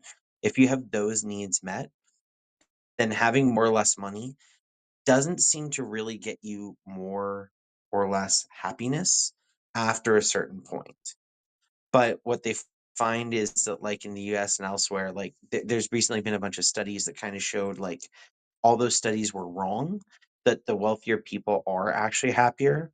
And then it was so dominant that the people that did all the earlier research engaged in, like, what's called, like, cross study comparisons, and they mostly admitted they were wrong, but their conclusions were so strong they tried to figure out why. And it's that the people that were wealthier in these studies, it was relatively wealthier. So, like, if I'm full of rich people and I make $700,000 a year, but most of my neighbors make 2 million, oftentimes, like, my hormonal stress levels, my happiness reporting, all these sorts of things will come up as troubled and problematic as somebody who's, like, struggling to maintain their house in a neighborhood of people that are, let's say they're living on their own, struggling to maintain a 1 bedroom house, but everybody else is living like multi-generational stacked in a house.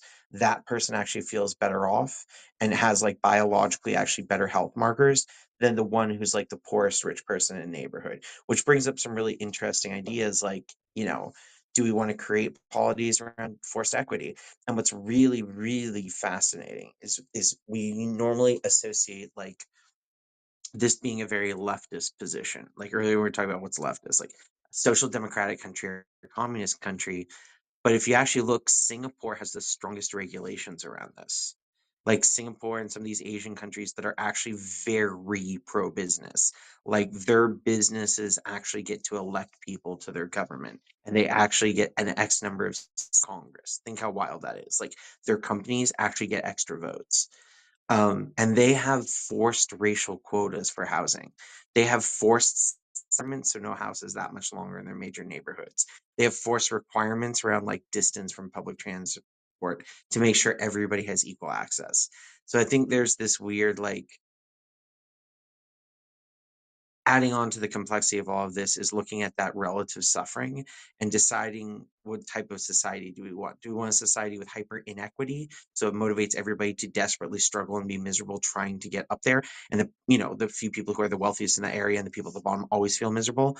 Or would we want some sort of like forced equitable situation where we don't have extreme wealth and extreme poverty? I think what's really interesting is in America, most people find the second one dystopic if we all had like just an equal decent quality of life, and they find the first one like ideal. But then if you ask them to describe like dystopia, most of the people actually describe the first scenario, not the second. That is the other thing that like culturally like impacted me from like the last year here. Like the nurturing aspect as a society here, it's like dry. And it's like having a step.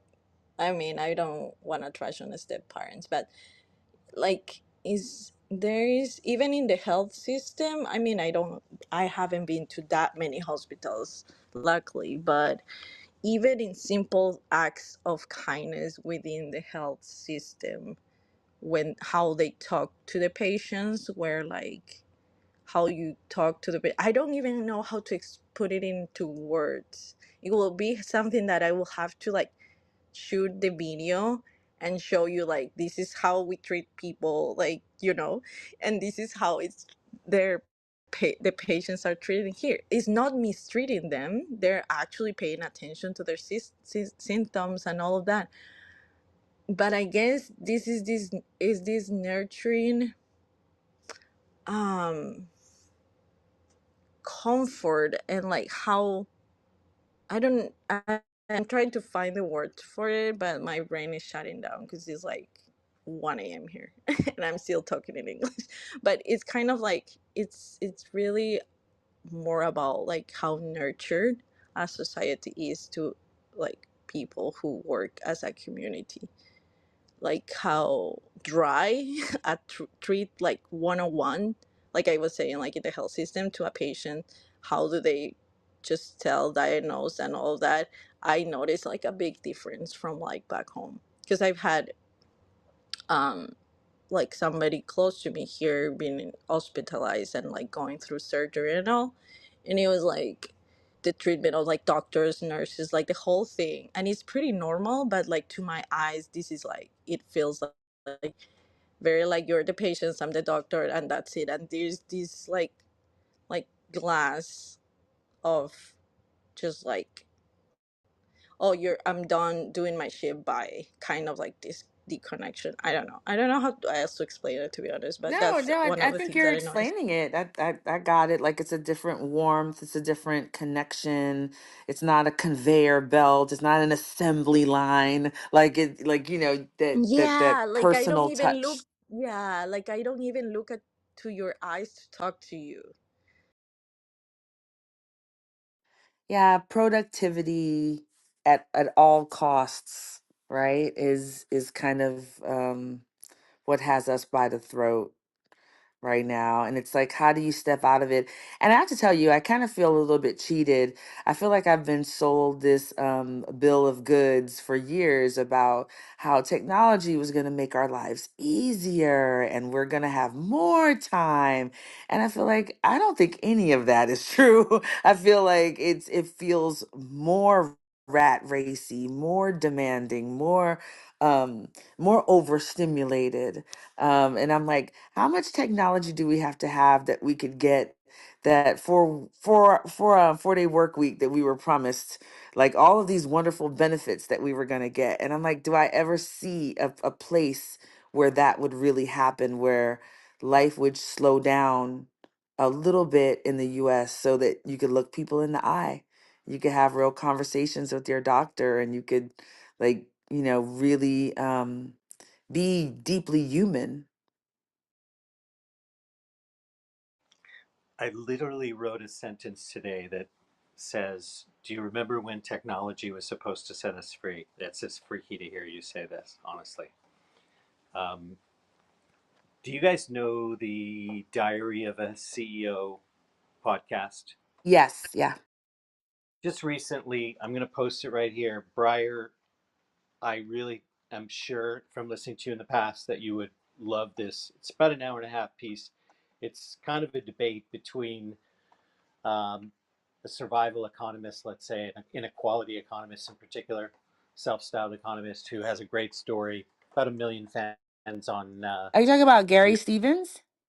Yes, Yes. Gary. So Gary and uh, Daniel, forgot Daniel's last name, who's very accomplished, very well, a very knowledgeable, highly historically knowledgeable, economically knowledgeable entrepreneur of 8 or 10 companies or so on. But it's a debate that Breyer, I would love sometime for you and I, or all of us here, if we want to review that. I'm just going to post it, but I think it really establishes this question I have as I listen to you, Breyer, is when people think that the second thing is more dystopian, it's because it approaches something from a zero sum game. And I just don't know that that appeals enough to our create and produce and be meaningful, like the way Denise talked about. We all want to be meaningful in that sense. And there's still some sort of game for us to build to grow sustainably. I don't think it's about cutting back. I don't think it's about rearranging the deck chairs. And there's a very effective argument about this back and forth, right? So the two of them are talking about it. It's a fabulous piece. I'm just going to post it and shut up and let it speak for itself for those who want to watch. Yeah, I strongly recommend it. It was fascinating. I find him to be a really fascinating. I find Gary to be a really fascinating character. At a moment in time, his voice is a it's an important voice, right? Like it's Yeah, so unusual yeah. to really have somebody who is speaking for the working man. Like that is his, those are his people. And he made a lot of money and he's like, let me tell you what we have to do to save um the lower class from just slipping into just Into abject mind-numbing poverty. poverty.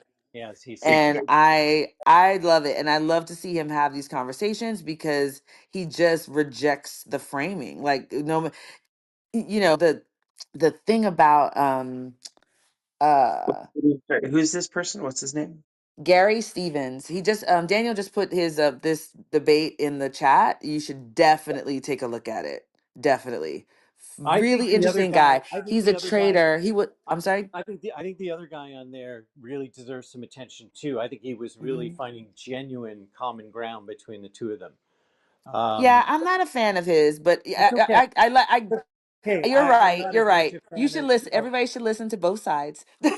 I think he made some statistical proof in certain cases, and I think that also made that case as well. That no, nobody's saying everybody can be an entrepreneur, but from where I sit in the world and the things that I observe, Mhm. the entrepreneurs are driving change that's making progress, not government. So, Yeah, but I think what, the entrepreneurs are driving change because other people facilitate their lives.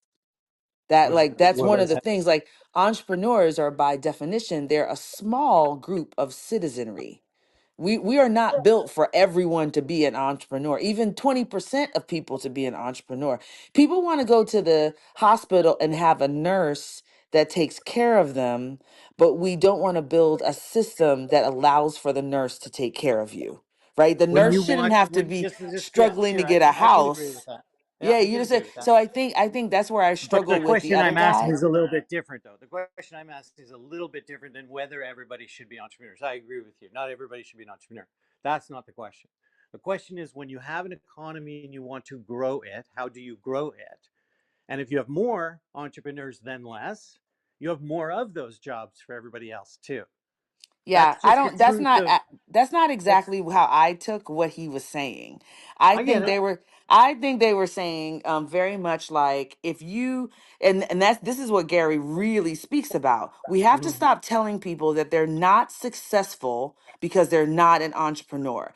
That they're not No, but nobody that I know of who uses entrepreneurship in the way that I see it used effectively is actually prescribing that. We're not talking about the get rich quick guys who say everybody can be an entrepreneur like that. We're talking about people who actually create infrastructure, businesses, employ people. That takes a certain development of a group of people that are in a position to do that, and they do need government I allowance think or support or whatever it is so that they can actually do things like build the housing for the homeless that the government is not doing a good job at. Like, I but know people who are actively working on that, right? I think there's Yeah, two things being talked past each other right there. When I listen to what you're saying, you're making a separate point from the one Denise is saying. And I haven't Hmm. seen this, and I just looked up who this guy Gary Stevenson is. I don't know anything about him, but I think that there's a lack of syncing up of your two positions, probably because of your personal preferences and things like that. So I'm I'm just saying sure that. that's true. I'm sure that's true. I think that's very helpful what you said. And that's why I was pointing out, like, the conversation I'm just having is not on whether everyone should be one or try to persuade everybody to like give up their jobs and go out and start a business, but more like how do we create an economy that has more transactions in it? And that's really what makes the health of an economy, no matter what your philosophy is. And I think generally when you can make it conducive for people to go from an idea to a realization and create an economy that can produce that, and technology certainly does help that, that's to the good of everybody in raising standards of living. That 2 months you talked about, Buckminster Fuller described wealth as your standard of living multiplied by how many days you can sustain it, whether money or anything else is part of that. It sort of ties to what you were Well, saying about to go sustenance, back right? to something Denise said a moment ago. Denise, you were talking about the healthcare system, and what was the word you put it? Productivity at the expense of everything else. Do you remember how maybe. you? Who It's knows? not a I'm trade-off. curious. It's not a zero-sum Yeah. game. That's So, the so point. That's the thing I'm about gonna Garrett. Yeah, actually. and I want to be really clear. Like, I'm not saying that you were saying that. I'm saying he was saying that. In my understanding, in my viewing of the Oh, okay, just to conversation. clarify, you're saying the guy Well, on the Daniel, show that stop, was stop, on Gary stop. Yes, Daniel guy was yes. promoting that everybody be an entrepreneur? His posture for me is very much that, you made it, Gary. I made it. Stephen made it. If you want to be successful, you just got to work hard and you just got to da da da. And that's what Gary was really addressing is no, that's actually not true. Some people have gifts and they are going to excel, right? LeBron James is going to excel, right? Because he has a gift. There are some people who have a gift that is easily monetizable. And there are other people who really help you through the worst, darkest point of your life. There are people who pick up the trash. There are people who fight fires. And I think what Gary's assertion is that we cannot build a society that just like supports entrepreneurs. We have to build a society that allows for everyone to be able to have a decent living wage if they work a fair day's work. And that's why I'm not a fan of the other guy. I love Yeah, Gary. we I'm not we a we fan of. watched we watched two different videos because I heard that guy So I'm gonna specifically actually put. say, Hold on. I'm gonna use the moderator's privilege to call this one because so many of us, I'd imagine 90% have not seen said video, and so I'm gonna "Yeah, just we'll take let the everybody argument. watch it." I was just going to respond to I'm her gonna that we take the saw argument. a different video, but if you want to cut me off Yeah, and not let me yeah. respond to I that, want to take that argument at face value that there's 2 points there about the individual being rugged and being able to fund their things and get it done, and then like the systemic. And so, Oh wow, he um, Plus, to left. be Wow. honest, the Diary of Cecile, it's such a controversial, like clickbait type of podcast, and they Yeah. have spread misinformation on health and so many things. Like, I don't understand how.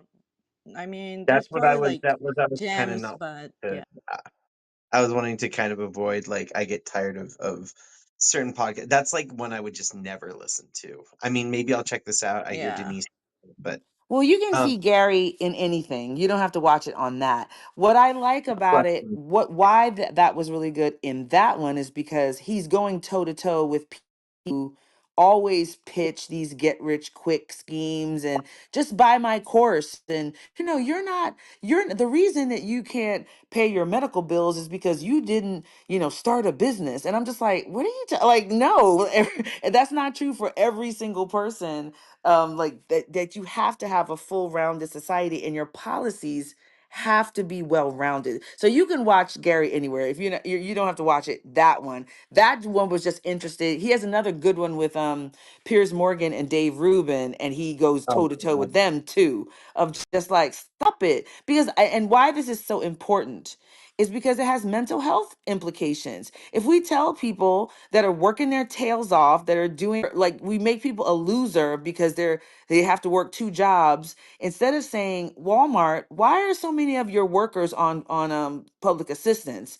We say, move your butt. I know I'm working harder than you. That's why I have what I have. You're not working harder than that cashier that stood on her feet for 12 hours yesterday during stop it. You're not. You're pushing papers around on Well, on a deal. And I just want to always, I don't know, I just feel really deeply that we need to I love entrepreneurship. I'm an entrepreneur, but everybody is not and we need to protect people who do good, hard, important work every single day. They should be just as honored. And our obsession with entrepreneurship and how we lionize it is how we got in the situation we're in right now.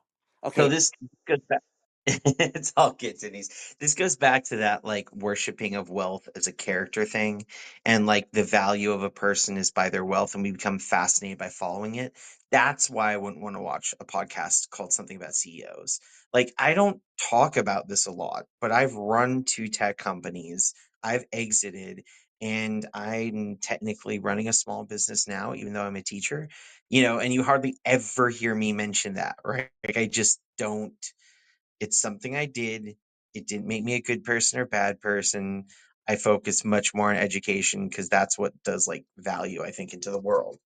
I made a lot more money doing that other stuff. I'm not a rich tech bro. I'm still don't own a home, but like that's the phrasing and the way we talk about it is so strange. And for a while, that was like a third of Clubhouse or more was just this like bunch of tech people saying, buy my thing, follow my grift, invest in me. But I think it goes back to more of like the state of democracy and everything that's happening under Trump. I mean, you take a guy who fails out everywhere, but is smart enough, and this is his intelligence to brand things forever. Like a lot of people don't know this, but Trump owns almost none of the Trump properties, and most of them have gone bankrupt. And what he negotiated in some of these bankruptcies was they must forever be called Trump Tower, Trump Building, Trump Plaza, whatever. And in many cases, he only owns like the one profitable part that he could make work because he didn't do very well, which would be like the downstairs food court or something like that. But it's his way of saying he signs in the contract that he gets to say he owns it. And eventually it's found as well, Trump, he sounds like he owns all these big properties. It's good for us too. So there's this perception of then he was on the Apprentice and all this stuff, and we look at people like Elon elsewhere, and we conflate rich with good. We conflate being able to get money with having to say something. And we were talking about this earlier with like buying democracy.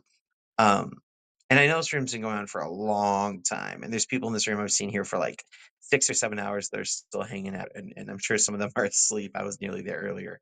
Um, but Malik read some writing earlier. And Denise, have you ever been to any of the poetry rooms on Clubhouse? I have, yeah. Yeah, so that's something I've been messing with recently, and I found a lot of meaning there. And you were talking, I was kind of holding back till trying to move on from that last back and forth. But you said something that was relating to something profoundly I figured out in my life a few years ago. And I was trying to understand um, for some very specific reasons, I had strong attachments to Japan. I was really into martial arts and Zen Buddhism. I met a Zen monk who was very influential in my life, and I started just researching Japan. And of course, you can't war too, and what happens afterwards. And I keep thinking, like, how did things go so wrong, so wrong? And then I started researching my own genealogy and finding out that I was multi-ethnic European mutt, but a big part of my ancestry was German. And I started looking at Japan and Germany, and I'm like, okay, what are they known for? Like, what went so wrong in World War II? And I kept trying to find the commonalities in their culture. And there's this intense, profound focus on efficiency.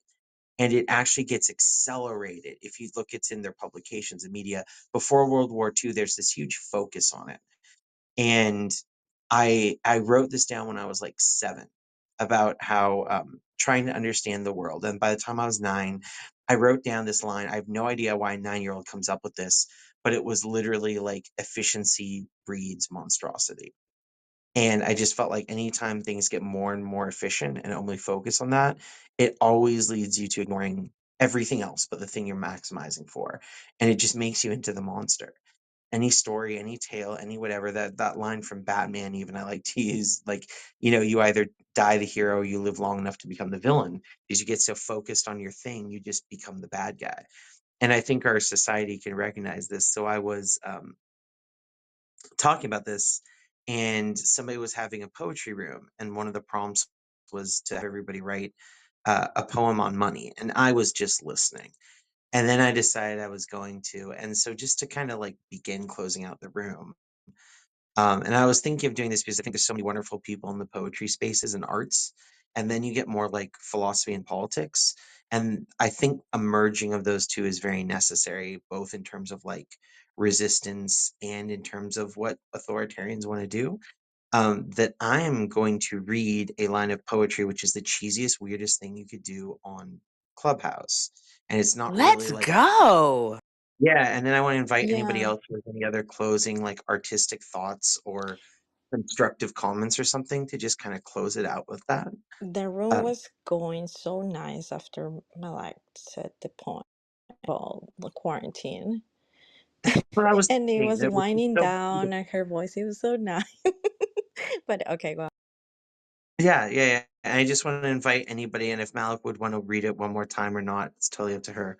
But if anybody else wants to contribute something too, very different, not what the room's been, but anyway, I'll read this one I wrote, and then anybody else can jump into with just a little artistic, creative, expressive like way of closing things. Um, so anyway, here it goes. Let me tell you a story. There was once the first God, long before man walked this earth. Sacrifice. The first time a single cell ate another it was born. It had no thought, no feeling, no rules save one. It was always lacking. It demanded an offering. It rose when the clear sky gave way to rain. An offering of clouds they gave themselves and their lives, the rainbow being their reward. When the first animal hunted, it smiled. Time and time again it was offered the life of another so that one may live. It was not a capricious God. If you gave it too much, it would smite you. Offer too little, and you would become the next offering. It ruled for a long time. Once human gave it a name, it was born anew. A sacrifice of attention gave it new powers. To give something a name makes it real. To deny something a name gives it power. They gave it name and song. They gave it dance and wine. They gave it life and death. It ruled unchecked for time beyond time, when ages yet had a name. But then new gods arose, in new lands and in new times. They too made their offerings to the most ancient God, the God of sun and moon, of thunder and mischief, of darkness and light, creation from destruction, gift all from sacrifice. And then it came, a new God with no name, an efficient God. Sacrifice took many forms in many ways. It was hard to find the right offering for the right gift. What one demands, one might not offer. But this God had a new order. It was the God of the coin, the God of the trade, the God of the ledger. He remembered, he made riches, and when anything can be bought, everything is for sale. The God of coin stood alone, demanded nothing but allegiance, honesty, a pledge, and loyalty, and it was given by all. In time, he bought their sacrifice. The God of sacrifice began begging himself for coin. This new God asked that all in his name and all be sacrificed. All gods, all faiths now follow his way. The church is the temple, the tree, the field, The god of coin was there. When everything is for sale, all can be bought. The god of sacrifice came, and lo, he saw something as never before. And the church's plates came, and the temple's offering made. To the mosque a task was offered. To the orders tithe were paid. At the shrine the yen box rattled before claps and prayers could be offered to the gods. In chains on ships they made offerings of chattel flesh to the god of coin. Across oceans and continents the worshippers were sold themselves. Day after day they called for more. Lands became kingdoms, became empires, became city-states, became kingdoms again and republics, and now nation-states. They all offered to the god of coin. They made systems, made new ledgers, made paper coin, from fictitious death to a decentralized chain of digital value. They came as multinationals, fictitious entities, and now corporations as people rise as homunculus of man and business. They all prayed to the same god of gods. It was efficient. The god of coin was everywhere, bought everything and won every war. They counted the god of coin, gave alms every day, prayed every quarter, and offered before every payday, hoping for his blessing. And then the god of sacrifice came once more, skinny, weak, and long forgotten. He lay bared, prostrated before the god of coin, and made a final offering, the sacrifice of himself. To a higher god, the god of coin now reigned supreme. Old gods anew swore an oath. From being a sin, it became a gospel of prosperity, a continent of natives slaughtered, for sale to the highest bidder. Every day we demand to worship the god of coins. In a job we trust. His priests, job creators. The churches, non-profit entities full of coin, investing at his banks. All save, all serve, all pray, all worship. The god of coin became all. His name, so forgotten no one knows, certainly not I. His church is this earth, and the next planet we colonize too.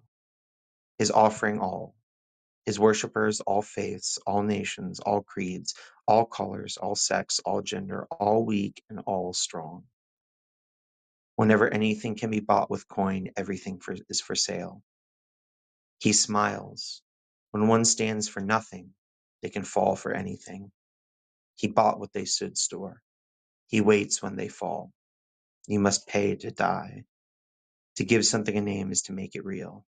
To deny something a name is to give it power. The forgotten God with no name, no face. His text all law. His book all accounts. His prayer every job. His demanded sacrifice the world. Efficiency breeds a monstrosity. At his altar we all pray. Amen. Ka-ching.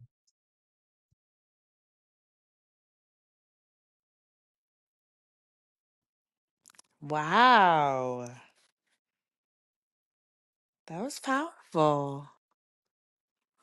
And you did this how long ago? For it was a room here on Clubhouse? Yeah, like 2 or 3 days. I love it. Yeah, it was just a bunch of artists talking about money, and it was so different from the type of conversation we had a moment ago, and just it resonated. And I think there's something about putting it into art that makes it feel different than trying to make an argument or talk about. I love how dystopian and like real it felt at the same.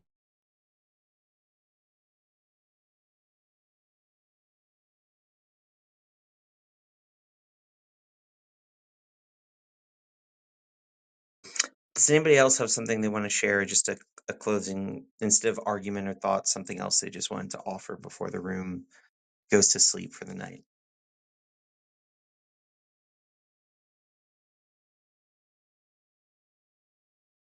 We should always close this. You should always close this type of rooms.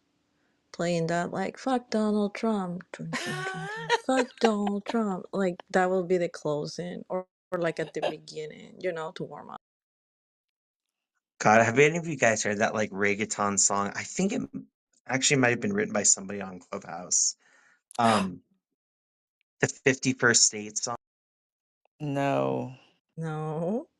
Oh God. Well, no, no, it's good, Denise. It's like Okay. really good. I'll see if I can track it down. You guys talk for a second. I'll see if I can find it. I For think a second. Oh my God. Okay, I while he's doing that, I have something to share with the room before we all go to bed because we all need to go to bed. Um, I wrote this on my social media today. It's very short, but I've been thinking about it a lot. Um, you don't have to believe in gravity. Gravity believes in you. And what I mean about that is you don't have to understand everything. You don't have to accept truth. You don't have to pursue truth. You don't have to believe truth because truth is truth. And can you allow your ego to be pulled aside? Can you allow your even to be quelled sometimes to be able to accept what is actually happening? And so I guess I want to just invite the room as you move through your world tomorrow, when you get to good night's sleep and you're fresh and doing your thing, um, just to make sure that you allow room for truth even when it's uncomfortable, even when you don't like the shape of it, even if you prefer a different truth, that you really just allow space for gravity to be gravity. It doesn't depend on you, you know? So if I really believe that if we could do that as a people, we'd be a lot happier. Even processing bad news, we'd have just a better ability to do that. So that's my thought. I'll actually take that advice. I love that. I love There that. is Sunday article I kind of stuck. It's gonna be so it says it's from it's a newsletter by Maria Povova, and it's from the Marginalian. I don't know if anybody checks it out, but okay, so there's this paragraph that it just stuck with me, and it says, "It's not an easy assignment being alive. Coming awake from this stupor of near living that lulls us through our days, awake to the knowledge that on the other side of the neighborhood, ice trucks are handcuffing people, and on the other side of the planet, children are dying in gunfire, while outside the birds of spring are singing, and everybody and everyone and everywhere. People are falling in love, and in some faraway mountain village, a shepherd is singing under 1,000 stars. And somehow, all of it has to go here into a single world in which we, in all our coercion, must live this single life."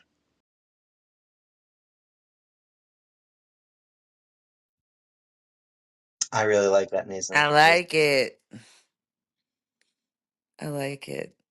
It's so hard. It's so important right now, but it is hard, like to just keep things in perspective. Remember how impactful you are, but also remember how small you are, right? And how do you do both of those things?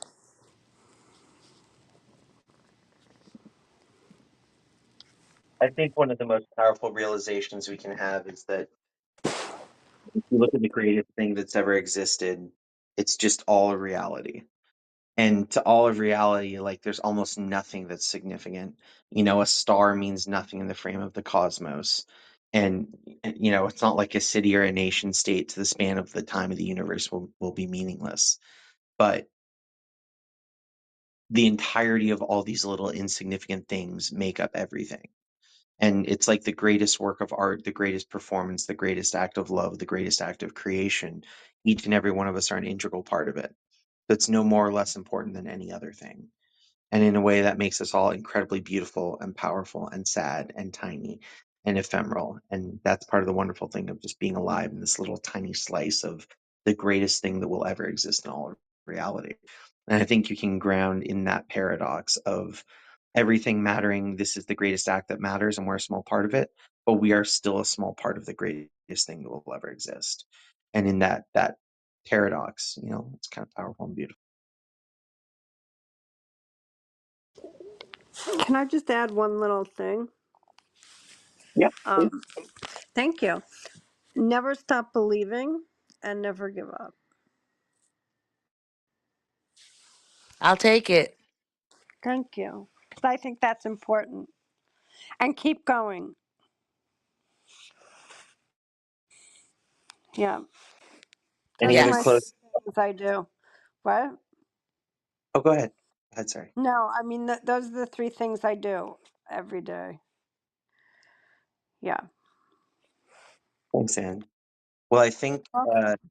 I am getting a little bit tired, Denise, and I know you're a couple hours behind ahead, but you're probably crazy jet lag, so maybe you're wired awake or like desperately tired. So I No, I figure need to go to sleep. It's ridiculous. so I figure it's a good time. It was a nice room. I really enjoyed it. It started because I was bugging Steve Crone and he was getting his nails done and having a manicure and said he'd pop up a room for an hour. And so he stuck around for 3 hours and then the room stuck around for another 3 hours afterwards. So it's a good time to go to sleep, I think, for all. Well, depending on where you are in the world, maybe you're just waking up. But just wanted to say it's nice to catch everybody. Um, if you're in a position to enjoy it, paint your nails, have a good time, go out. I'm listening to frogs outside my window right now. It's that season where they start croaking up a storm. So get in touch with some nature. Hug somebody you love. As Corey likes to say, consensually. and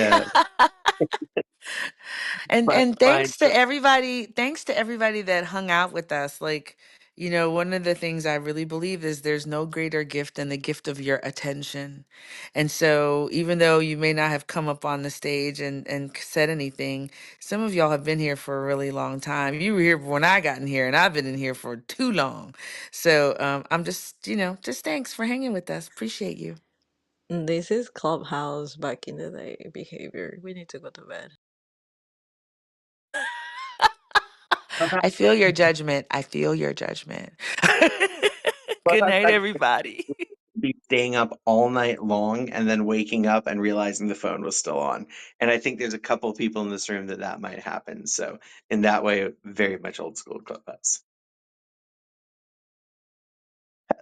I'm just trying to think of how many times I was so tired and still in Clubhouse that I either dropped the phone on my face or woke up with it on my hand. And thankfully, I never left it on for a snore or something like that. But I had a few close calls.